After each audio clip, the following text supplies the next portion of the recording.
जी किन यहाँ बसेर पढेको?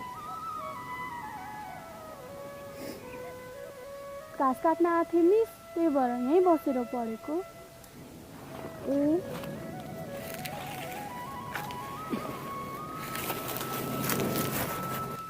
नानी, तिम्रो नाम चाहिँ के हो नि? मेरो नाम सानुमाया मिस। ए अनि तिम्रो बुवाको नाम? फुले कान्छा छ नि, आँखा देख्नुहुन्न नि, हो त मेरो बा त हो नि। ए हाम्रो घर ऊ माथिमा छ। ए नानी, तिमीले मलाई चिनेको छ त? छ नि, तपाईँ बोर्डिङ स्कुलको मिस त हो नि। अनि तिमी स्कुल जान्नौ र? जान्छु नि, आज 9 कक्षामा भर्ना गर्न जाने भनेको आमाले जानै दिनु भएन। किन र सानुमाया? खै म सौदाको छोरी भएर होला नि।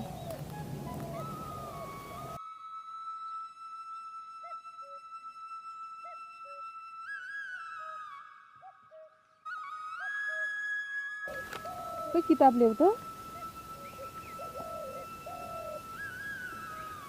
यो किताब कसले च्यातेको सानुमाया? खै बिरालोले होला, तर यो 8 क्लासको किताब हो। ए सानुमाया, म तिमीलाई एउटा प्रश्न सोध्छु ल। भानुभक्तलाई आदि कवि भनिन्छ भने महाकवि कसलाई भनिन्छ?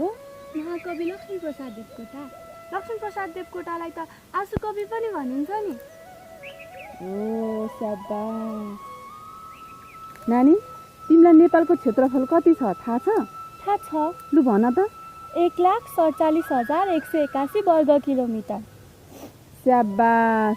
ल ठिक छ, म अहिले जान्छु, मलाई ढिला भइसकेको छ।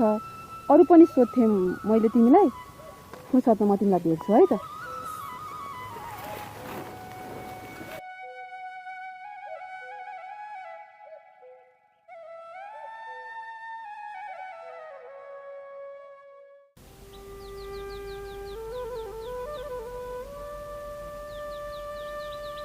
होइन,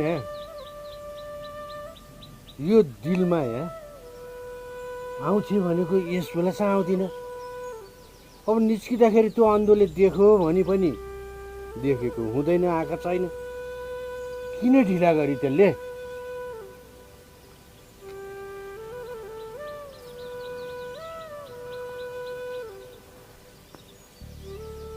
हन हो, कतिखेर आएको? तेरो टाउको 1 घन्टा भयो नि आएको। किन ढिला गरे? कि हिँड्ने बेला अन्धोले समात्यो तँलाई? ढिला हुँदैन त, क्या गर्नु त?